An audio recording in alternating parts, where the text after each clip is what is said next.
दोस्तों नमस्कार, ये है मार्गदर्शन फॉर सिविल सर्विसेज। मैं अनुराग चौधरी।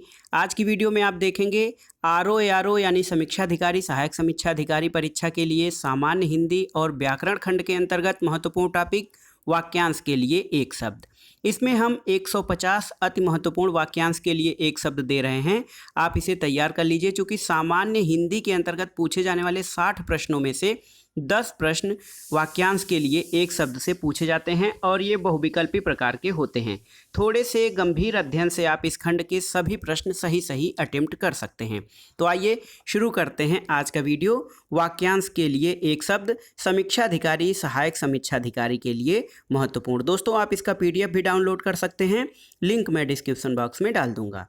आज की वीडियो का जो पहला प्रश्न है वाक्यांश के लिए एक शब्द या अनेक शब्दों के लिए एक शब्द का, वो है जो कहा न गया हो। दोस्तों जो कहा न गया हो उसे अकथित कहते हैं और जो कहा न जा सके वो अकथनीय है। जो कहा न गया हो अकथित, जो कहा न जा सके अकथनीय।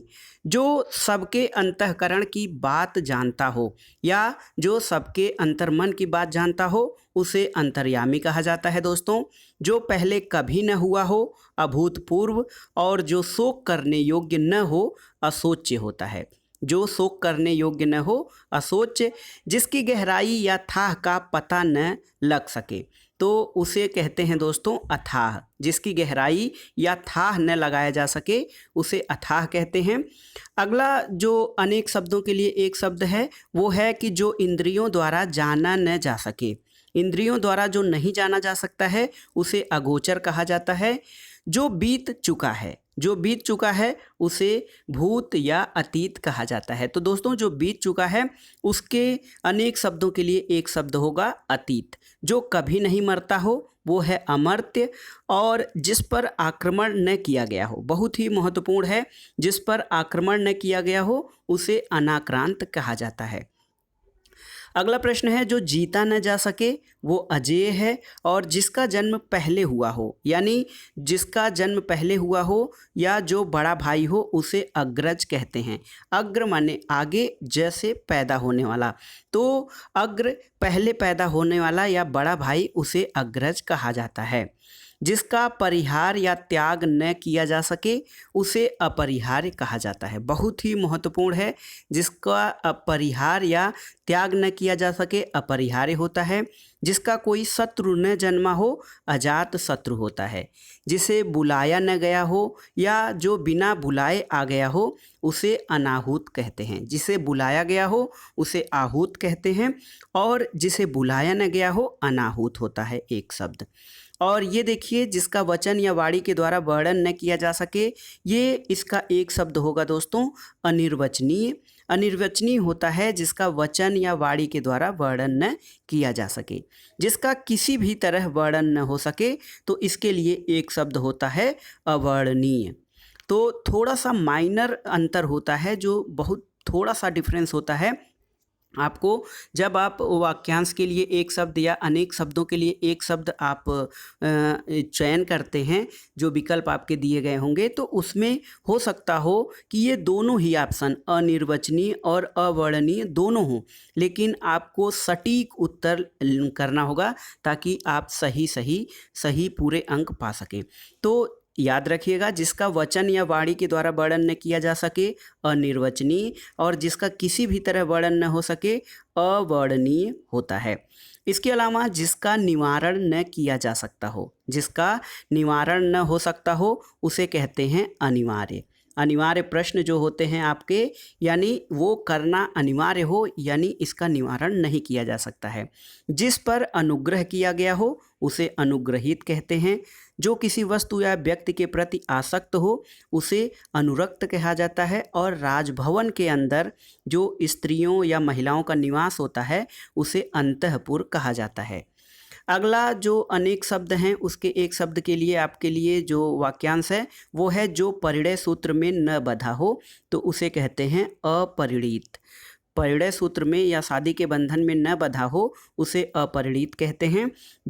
जिस वस्त्र को पहना न गया हो, बहुत ही महत्वपूर्ण है और कठिन भी है।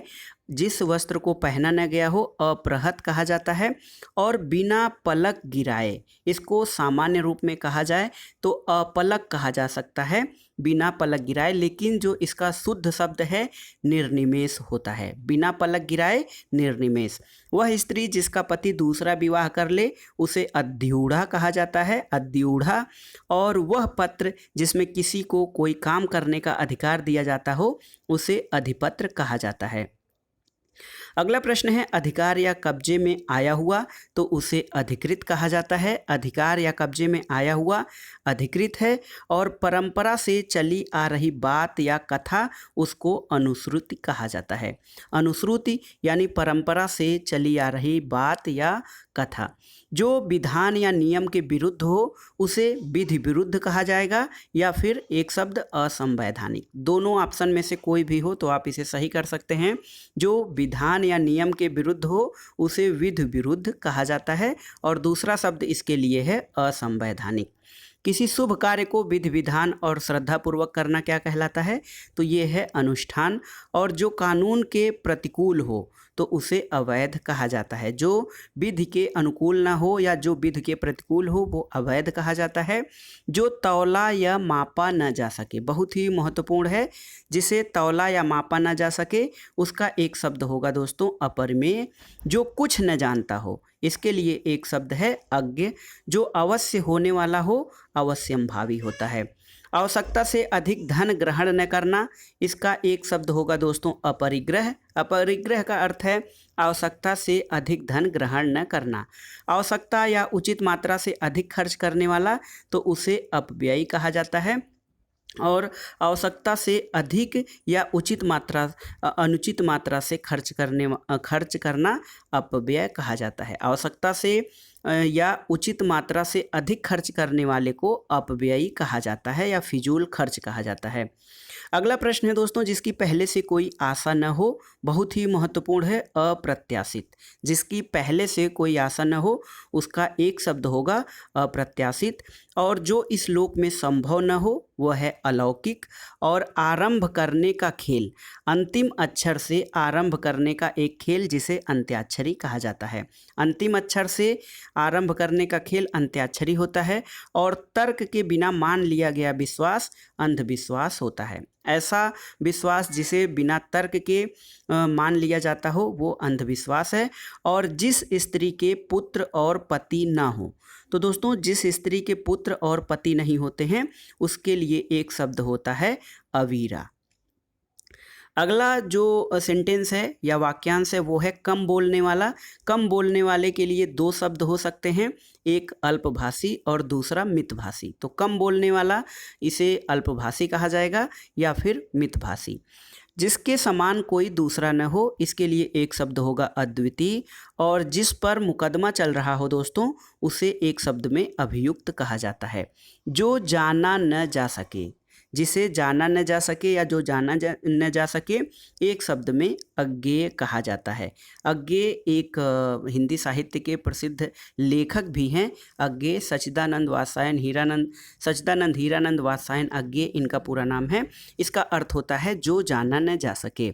अगला प्रश्न है पर्वत के ऊपर की समतल भूमि, इसे अधित्यका कहा जाता है। याद रखिएगा बहुत ही इंपॉर्टेंट है, पर्वत के ऊपर की समतल भूमि को अधित्यका कहा जाता है। जो चिंता के योग्य न हो अचिंतनीय है। और जिसका अनुभव इंद्रियों द्वारा नहीं हो सकता है उसे अतीन्द्रिय कहा जाता है दोस्तों। कनिष्ठा और मध्यमा के बीच की अंगुली इसे हम अनामिका कहते हैं। और आशा से अधिक इसे आशातीत कहा जाता है। आदि से अंत तक इसके लिए एक शब्द होगा आद्योपांत। और जो अपनी हत्या स्वयं करे इसे आत्महंता या आत्मघाती कहा जाएगा। जो अपनी हत्या स्वयं करे इसे आत्महंता या फिर आत्मघाती, दो शब्द इसके लिए आप यूज कर सकते हैं। सिर से पैर तक तो इसके लिए होता है आपादमस्तक। और जो किसी वंश में बराबर चलता आया हो ये आनुवांशिक होता है। जो किसी वंश में या वंश परंपरा में हमेशा से चला आया हुआ इसके लिए एक शब्द होता है दोस्तों आनुवांशिक। जो आलोचना के योग्य हो, जो आलोचना के योग्य है उसे आलोच्य कहा जाता है, और वह कवि जो तत्काल कविता कर लेता हो उसे आशु कवि कहा जाता है, और वह क्लर्क जो आशुलिपि जानता हो, तुरंत लिखना जानता हो, तो उसे आशुलिपिक कहा जाता है, आशुलिपिक या स्टेनोग्राफर। अगला प्रश्न है दोस्तों, दूसरों के लिए अपने सुखों का त्याग, इसे आत्मोत्सर्ग कहा जाता है, और दैव अथवा प्रकृति द्वारा होने वाला दुख, इसे आधिदैविक कहा जाता है। बहुत ही महत्वपूर्ण है, फिर से मैं रिपीट कर रहा हूँ, प्रकृति अथवा दैव द्वारा होने वाला दुख आधिदैविक कहा जाता है। आकाश को चूमने वाला गगनचुंबी है, और जिस पर आक्रमण किया गया हो वो आक्रांत कहा जाता है, और जिसके द्वारा आक्रमण किया गया हो उसको आक्रांता कहा जाता है। अगला प्रश्न है दोस्तों, वह स्त्री जिसका पति परदेश से लौटा हो उसको आगत पति का एक शब्द में कहा जाएगा। वह स्त्री जिसका पति परदेश से लौटा हो, आगत पति का, और वह स्त्री जिसका पति परदेश से आने वाला हो उसके लिए आगमिष्यत पति का शब्द प्रयोग किया जाता है। अतिथि की सेवा करने वाला, इसे एक शब्द में आतिथेयी कहा जाएगा। जिसकी बाहें घुटने तक लंबी हो उसे आजान बाहु कहा जाता है दोस्तों। और इंद्रियों को वश में करने वाला इंद्रियजित, इंद्रियजित कहा जाता है जिसने अपने इंद्रियों को वश में कर लिया हो। किन्हीं घटनाओं का कालक्रम के अनुसार किया गया वृत्त इतिवृत्त कहा जाता है, और इंद्रियों से परे या इंद्रियों की पहुँच से बाहर उसे इंद्रियातीत कहा जाता है। अगला शब्द है, जो दूसरों की उन्नति देखकर जलता हो उसे एक शब्द में क्या कहा जाएगा, तो उसे कहते हैं ईर्ष्यालु। दूसरों की उन्नति देखकर जलने वाला ईर्ष्यालु कहा जाता है। और खाने में बचा हुआ भोजन जो है उसे, जो कि जूठन है, इसे एक शब्द में उच्छिष्ट कहा जाएगा दोस्तों। उच्छिष्ट कहा जाता है खाने से बचे हुए भोजन को। जो किसी नियम का पालन न करे उसको उच्छृंखल कहा जाता है, यानी जिस पर कोई स्वतंत्रता की अधिकता या स्वतंत्रता जो होती है दोस्तों, किसी नियम और थोड़े से नियंत्रण और प्रतिबंध उसमें होते हैं, लेकिन ऐसा व्यक्ति जिस पर कोई बाध्यकारी नियम न हो और वो किसी नियम का पालन न करे उसे उच्छृंखल कहा जाता है। अरुणोदय से पूर्व का समय ऊषा काल कहा जाता है, और जो भूमि उपजाऊ हो उसे उर्वरा कहा जाता है। ऊपर आने वाला श्वास जो होता है उसे उच्छ्वास कहा जाता है, और ऊपर की ओर उछाला या फेंका हुआ उच्छिप्त कहलाता है। ऊपर की ओर उछाला या फेंका हुआ, इसे एक शब्द में दोस्तों उच्छिप्त कहा जाएगा। सूर्य जिस पर्वत के पीछे निकलता हो इसे उदयाचल कहा जाता है, और जल और थल दोनों जगह निवास करने वाला प्राणी इसे उभयचर कहा जाता है। उभयचर यानी जल और थल दोनों जगह निवास करने वाला जीव। जिसने ऋण चुका दिया हो तो उऋण हो जाता है जिसने ऋण चुका दिया हो, और निरंतर ऊंचे उठने की इच्छा, इसे उदिशा कहा जाता है। जो छाती के बल चलता हो, बहुत ही महत्वपूर्ण है, जो छाती के बल चलता हो उसके लिए एक शब्द होगा दोस्तों उरग। उर से होता है छाती, ग से गति करने वाला, तो जो छाती के बल पर चलता हो उसे एक शब्द में उरग कहते हैं। बहुत ही महत्वपूर्ण वाक्यांश है, जो छाती के बल चलता हो, याद रख लीजिएगा, इसके लिए एक शब्द उरग हो जाएगा। जिसका जन्म गर्मी में हुआ है इसके लिए एक शब्द होता है उष्मज। उष्म माने गर्मी और जैसे उत्पन्न होने वाला, यानी जिसका जन्म गर्मी में हुआ हो उसे उष्मज कहा जाता है। अगला जो है दोस्तों, जिसका चित्त एक जगह स्थिर हो उसके लिए एक शब्द एकाग्रचित हो जाएगा, और चिरकाल तक बना रहने वाला चिरस्थायी, चिरकाल तक बना रहने वाला चिरस्थायी होता है। जिसके जूड़ा या बालों में चंद्रमा हो, बहुत ही महत्वपूर्ण है ये शब्द, जिसके जूड़ा या बालों में चंद्रमा हो तो इसे कहते हैं एक शब्द में चंद्रचूड़, और जिसके सिर पर चंद्रमा हो उसे चंद्रशेखर कहा जाता है। कमल के समान सुंदर चरण वाला, तो दोस्तों इसे कमल के समान सुंदर चरण को चरण कमल कहा जाता है, और जो आँखों से संबंधित हो उसे हम कहते हैं चाक्षुष। चाक्षुष यानी जो आँखों से संबंधित हो। अगला जो वाक्यांश है, किसी काम या व्यक्ति में छिद्र या त्रुटियों या दोषों को ढूंढने का काम, इसे छिद्रान्वेषण कहा जाता है। किसी काम में या व्यक्ति में त्रुटि और दोषों को ढूंढने का काम जो होता है वो छिद्रान्वेषण, और किसी व्यक्ति में दोष ढूंढने वाला छिद्रान्वेषी कहलाता है। छोटे से छोटे दोष को खोजने वाला इसे छिद्रान्वेषी कहा जाता है। अगला जो वाक्यांश है दोस्तों, जीने की प्रबल इच्छा, तो जीने की प्रबल इच्छा जिजीविषा कहलाती है, और अधिक समय तक जीते रहने को इच्छुक जिजीविषु कहलाता है। जिजीविषु यानी अधिक समय तक जीते रहने के लिए इच्छुक जो हो। किसी को जीतने की इच्छा, किसी को जीतने की इच्छा, चाह या कामना जिगीषा कहलाता है। बहुत ही महत्वपूर्ण है दोस्तों, किसी को जीतने की चाह या इच्छा जिगीषा एक शब्द में होता है। कुछ जानने या ज्ञान प्राप्त करने की चाह क्या होती है, तो ये है कुछ जानने या ज्ञान प्राप्त करने की इच्छा जिज्ञासा होता है, और वह जो जिसे जानने की इच्छा हो उसे जिज्ञासु कहा जाता है। पेट की अग्नि, इस वाक्यांश के लिए एक शब्द होता है जठराग्नि। जठराग्नि को पेट की अग्नि कहते हैं। और बेटी का पति, बेटी का पति जिसे दामाद कहा जाता है दोस्तों, इसके लिए वाक्यांश का एक शब्द होगा जमाता। जमाता को दामाद या बेटी का पति, इसके लिए एक शब्द प्रयोग किया जाता है।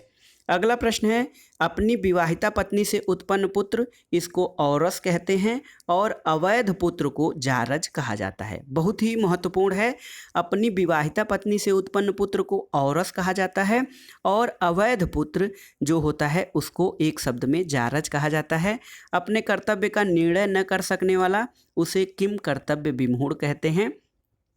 सुंदर और बड़े बालों वाली स्त्री, इसका एक शब्द में होता है दोस्तों केशिनी। केशिनी यानी सुंदर और बड़े बालों वाली स्त्री। वह बात या कथा जो जनसाधारण में प्रचलित हो, इसे किंवदंती कहा जाता है।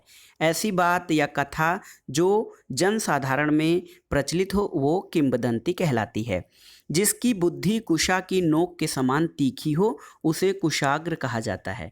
जिसकी बुद्धि कुशा यानी कुश की नोक के समान तीखी हो, कुशाग्र या कुशाग्र बुद्धि, इसके लिए एक शब्द प्रयुक्त होता है। जिसे बाह्य जगत का ज्ञान न हो, उसे कूपमंडूक कहा जाता है। और जो अपना उद्देश्य सिद्ध होने पर संतुष्ट हो जाए, उसके लिए एक शब्द प्रयोग होता है दोस्तों कृतार्थ। कृतार्थ जो अपना उद्देश्य सिद्ध होने पर संतुष्ट हो जाए, उसके लिए एक शब्द प्रयोग किया जाता है कृतार्थ। जो कर्तव्य से च्युत हो गया हो, उसे कर्तव्यच्युत कहा जाता है। और एक देखिए बहुत ही महत्वपूर्ण, वह नायिका जो कृष्ण पक्ष में अपने प्रेमी से मिलने जाती है, उसे कृष्णाभिसारिका कहा जाता है।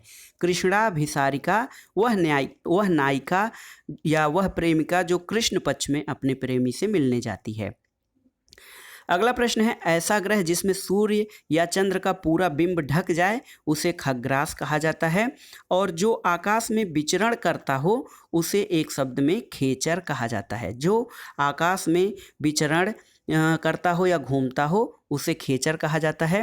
मूल बातों को संक्षेप में लिखना, तो दोस्तों मूल बातों को संक्षेप में लिखना एक शब्द में टिप्पणी कहा जाता है। जो तीनों कालों को जानने वाला हो, त्रिकालज्ञ है। और तैर कर पार करने की इच्छा रखने वाला तितीर्षु कहलाता है। बहुत ही महत्वपूर्ण है, तितीर्षु तैर कर पार करने की इच्छा रखने वाला। भौहों के बीच का ऊपरी भाग क्या होता है, तो भौहों के बीच का ऊपरी भाग उसे त्रिकुटी कहा जाता है। और पुलिस की बड़ी चौकी, इसे थाना एक शब्द में कहा जाता है। बहुत दूर की बात पहले से ही सोचने वाला दूरदर्शी कहा जाता है। और जो देवताओं के योग्य हो दोस्तों, उसे दिव्य कहा जाता है एक शब्द में। जो देवताओं के योग्य हो यानी दिव्य। अगला शब्द है, जो दोबारा जन्म लेता हो, उसे द्विज कहा जाता है। द्विज यानी 2 बार जन्म लेने वाला। ब्राह्मण को भी द्विज कहा जाता है। और द्विज यानी 2 बार जन्म लेने वाला, जो दोबारा जन्म लेता हो, उसे एक शब्द में द्विज कहा जाता है। जहाँ जाना कठिन हो, तो इसके लिए एक शब्द दुर्गम है। जंगल की आग को दावानल कहा जाता है। दावाग्नि या दावानल जंगल की आग को कहा जाता है, जिसे दिन में कम दिखाई देता हो। तो दोस्तों दिन में कम दिखाई देना दिनौधी कहलाता है। दिनौधी या दिन में कम दिखाई देना दिनौधी कहलाता है। किसी काम को पूर्ण लगन के साथ करना उसे दत्तचित्त कहा जाता है। दत्तचित्त होकर कार्य करना यानी किसी काम को पूरे मन और लगन के साथ करना। जिस पर विजय पाना कठिन हो, इसके लिए एक शब्द क्या होगा? दुर्जेय। जिस पर विजय पाना कठिन हो, एक शब्द दोस्तों दुर्जेय होगा। और दुष्ट उद्देश्य से की जाने वाली साजिश, बहुत ही महत्वपूर्ण है वाक्यांश। दुष्ट उद्देश्य या बुरे उद्देश्य से की जाने वाली साजिश, इसको दुरभिसंधि कहा जाता है। और अनुचित बात के लिए आग्रह करना दुराग्रह कहलाता है। एक शब्द में अनुचित बात के लिए आग्रह यानी दुराग्रह। अगला जो वाक्यांश है वो ये है, जिसके 10 मुख या आनन हो उसे दशानन कहा जाता है। रावण का एक नाम दशानन भी है। जिसे कठिनाई से प्राप्त किया जा सके उसे दुष्प्राप्य कहा जाता है दोस्तों। वह जिसे कठिनाई से प्राप्त किया जाए वो दुष्प्राप्य है। और दिन के समय अपने प्रिय से मिलने जाने वाली नायिका उसे दिवाभिसारिका कहा जाता है। दिवाभिसारिका, कृष्णाभिसारिका यानी वह नायिका जो कृष्ण पक्ष में अपने प्रेमी से मिलने जाती हो उसे कृष्णाभिसारिका कहा जाता है।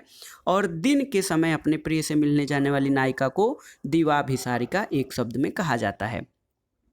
वह भोजन जिसमें मांस का कोई अंकुश न हो उसे निरामिष कहा जाता है। और रात्रि के मध्य भाग का समय बहुत ही महत्वपूर्ण है और कठिन भी है।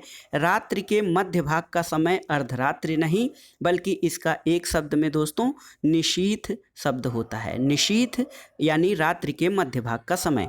जिसके विषय में कोई मतभेद न हो उसे एक शब्द में निर्विवाद कहा जाएगा। जो अभी नया आया हो उसे नवागंतुक कहते हैं। हाल में उत्पन्न हुआ बालक वो नवजात होता है। नवजात यानी हाल में उत्पन्न हुआ नवजात बालक या नवजात शिशु कहा जाता है, जो शिशु या जो बालक हाल में जन्म लिया हो। अगला प्रश्न है, हाल में ब्याही स्त्री, इसको नवोढ़ा कहा जाता है। नवोढ़ा यानी हाल में ही ब्याही हुई स्त्री। जिसका कोई अर्थ न हो यानी निरर्थक। जिसका कोई अर्थ न हो निरर्थक, और जिसका कोई अर्थ हो उसे सार्थक कहा जाता है। जो इंद्रिय रहित हो उसे निरिंद्रिय कहा जाएगा। और फूलों की रज को मकरंद या पराग कहा जाएगा दोस्तों। बहुत ही महत्वपूर्ण है। पुष्प की रज, इसको मकरंद या फिर पराग कह सकते हैं। जो देखने में प्रिय लगे प्रियदर्शी होता है। और जिस स्त्री के पुत्र और पति दोनों हों उसे पुरंदरी कहा जाता है एक शब्द में। जिस स्त्री के पुत्र और पति दोनों न हो उसे अवीरा कहा जाता है। लेकिन जिसके पुत्र और पति दोनों हों उसे पुरंदरी एक शब्द में कहा जाता है। पत्ते की बनी हुई कुटी, इसको पर्णकुटी कहा जाता है। और देखिए एक महत्वपूर्ण है, सफ़ेद कमल को एक शब्द में पुंडरीक कहा जाएगा। अगला जो वाक्यांश है वो है, व्यक्ति जो ठीक समय पर तुरंत किसी बात या युक्ति को सोच लेता है। ऐसा व्यक्ति जो तुरंत किसी बात या युक्ति को सोच लेता है उसे प्रत्युत्पन्न मति कहा जाता है। जो प्रमाण से सिद्ध हो सके उसे प्रमेय कहते हैं। और स्त्री जिसने बच्चा जना हो या बच्चा जनने वाली स्त्री, इसे प्रसूता कहा जाता है। ऐसी स्त्री जिसने अभी बच्चा जना हो उसे प्रसूता कहा जाता है। और ऐसी स्त्री जिसने अभी हाल में ही बच्चा जना हो उसे सद्यः प्रसूता कहा जाता है। किसी स्थल से परिवर्तित होकर आई हुई ध्वनि, इसको प्रतिध्वनि कहा जाता है। और किसी स्त्री को पत्नी के रूप में ग्रहण करने के साथ उसका हाथ पकड़ना, इसे पाणिग्रहण कहा जाता है। किसी स्त्री को पत्नी के रूप में ग्रहण करने के लिए उसका हाथ पकड़ना पाणिग्रहण, और ये पाणिग्रहण एक संस्कार के अंतर्गत शामिल है। अधिक बकवास करने वाला उसको प्रगल्भ कहा जाता है। प्रिय बोलने वाली स्त्री, अत्यंत प्रिय बोलने वाली स्त्री प्रियवादिनी या प्रियंवदा कहा जाता है। ऐसी स्त्री जो दूसरे पुरुष से प्रेम करती हो यानी पर पुरुष से प्रेम करने वाली स्त्री, इसको परकीया कहा जाएगा। और अपने पति से प्रेम करने वाली स्त्री, इसको एक शब्द में स्वकीया कहते हैं। वह स्त्री जिसका पति विदेश गया हो, प्रोसित पतिका। ऐसी स्त्री जिसका पति विदेश चला गया हो उसे एक शब्द में प्रोसित पतिका कहते हैं। और वह नायिका जिसका पति विदेश जाने को हो, ऐसी नायिका जिसका पति विदेश जाने को हो उसे प्रवत्य पतिका कहते हैं। एक शब्द में होता है वह स्त्री जिसका पति विदेश गया हो प्रोसित पतिका, और वह नायिका जिसका पति विदेश जाने को हो प्रवृत्त पतिका कहा जाता है। शीघ्र आग पकड़ने वाला, तो शीघ्र आग पकड़ने वाला या जलने वाला प्रज्वलनशील कहलाता है। और किसी स्थान से लौट कर आया हुआ, इसे एक शब्द में दोस्तों प्रत्यागत कहा जाता है। छत में टांगने का शीशे का कमल या गिलास जिसमें मोमबत्तियां लगी होती हैं, इसे फानूस कहा जाता है। सूर्योदय से पहले 2 घड़ी तक का पवित्र समय, इसे ब्रह्म मुहूर्त कहा जाता है। ये अत्यंत पवित्र होता है और सूर्योदय से 2 घड़ी पहले का समय ब्रह्म मुहूर्त कहलाता है। सागर में लगने वाली आग, सागर में लगने वाली आग को बड़वाग्नि या बड़वा नल कहा जाता है। बहुत सी भाषाओं को बोलने वाला, तो दोस्तों बहुभाषा भाषी, बहुभाषा भाषी होता है बहुत सी भाषाओं को बोलने वाला, और बहुत सी भाषाओं को जानने वाला बहुज्ञ कहलाता है। जो आगे की बात सोचता हो उसे अग्रसोची या भविष्य चेता कहा जाएगा। जो बहुत आगे की बात सोचता है उसे अग्रसोची या भविष्य चेता कहा जाएगा। क्रोध करने वाली स्त्री के लिए एक शब्द हो जाएगा भामिनी, और यूरोप और भारत संबंधी इसे भारोपीय कहा जाता है। भाषाओं के संबंध में भारोपी शब्द आता है। यूरोपी और इंडियन मूल से संबंध रखने वाली भाषाएं भारोपीय भाषाएं कहलाती हैं। एक शब्द देखिए बहुत ही महत्वपूर्ण है, ये देखिए मरने की इच्छा या कामना, इसको दोस्तों मुमूर्षा कहा जाता है। मरने की इच्छा या कामना मुमूर्षा कहा जाता है। जिसे मर जाने की कामना हो उसे मुमूर्षु कहते हैं। मरने की इच्छा मुमूर्षा, और जिसे मर जाने की इच्छा हो उसे मुमूर्षु कहा जाता है। जिसे मोक्ष प्राप्त करने की इच्छा हो उसे मुमुक्षु कहा जाता है एक शब्द में, और जिसे और मोक्ष प्राप्त करने की इच्छा को मुमुक्षा कहा जाता है। राजा के साथ अभिषेक की हुई रानी को क्या कहा जाता है? तो दोस्तों राजा के साथ अभिषेक की हुई रानी को एक शब्द में महिषी कहा जाता है। ऐतिहासिक आख्यानों में महिषी शब्द का उल्लेख आया है। तो ये था आज का वीडियो जिसमें आपने देखा वाक्यांश के लिए एक शब्द या अनेक शब्दों के लिए एक शब्द। इसमें हमने 150 अति महत्वपूर्ण परीक्षा उपयोगी वाक्यांश के लिए एक शब्दों को दिया था। आप इनको तैयार कर लीजिए। वीडियो आपको कैसा लगा हमें कमेंट बॉक्स में ज़रूर बताइएगा। वीडियो को लाइक करें, शेयर करें और इस चैनल मार्गदर्शन फॉर सिविल सर्विसेज को सब्सक्राइब करें। धन्यवाद।